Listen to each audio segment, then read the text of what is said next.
Hello అండి. ఇప్పుడు మనము లెహెంగాకి లైనింగ్ ఎలా అటాచ్ చేయాలో చూద్దాము. ఇప్పుడు ఈ లెహెంగాకి నేను లైనింగ్ శారీ పెట్టికోట్ కటింగ్ మోడల్లో అటాచ్ చేస్తున్నాను అనమాట. శారీ పెట్టికోట్ లైనింగ్ ఎలా శారీ పెట్టికోట్ ఎట్లా కట్ చేస్తారో మీకు ఐడియా ఉందా?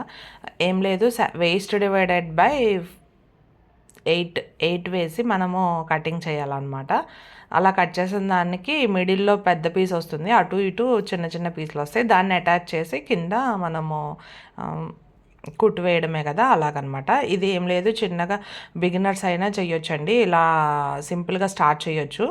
ఇప్పుడు అటు సైడ్ కుట్టడం అయిపోయింది, ఇటు ఇంకొక పీస్ ఉంది కదా, ఆ పీస్కి నేను కుట్టడానికి చూస్తున్నాను అనమాట. అటాచ్ చేసి కుట్టడానికి ఇదిగో ఇలా కుట్టడం చూస్తారా. ఇలా స్ట్రైట్ స్టిచ్ కుట్టడం వచ్చిన వాళ్ళు ఎవరైనా సరే ఇది ఈజీగా కుట్టేయచ్చు. ఫస్ట్లో స్టిచ్చింగ్ బిగినర్స్కి ఏం నేర్పిస్తారంటే ఇలా స్ట్రైట్ లైన్స్ వేయడం అలాంటివే నేర్పిస్తారు కదా. ఒకసారి ఇది ట్రై చేయండి, ఈజీగా ఉంటుంది, బిగినర్స్కి యూస్ఫుల్గా కూడా అనిపిస్తుంది. అంటే ఫస్ట్ స్టార్ట్ చేయాలన్న ఇంటెన్షన్ ఉంటే సరిపోతుంది. Please like, share and subscribe my channel.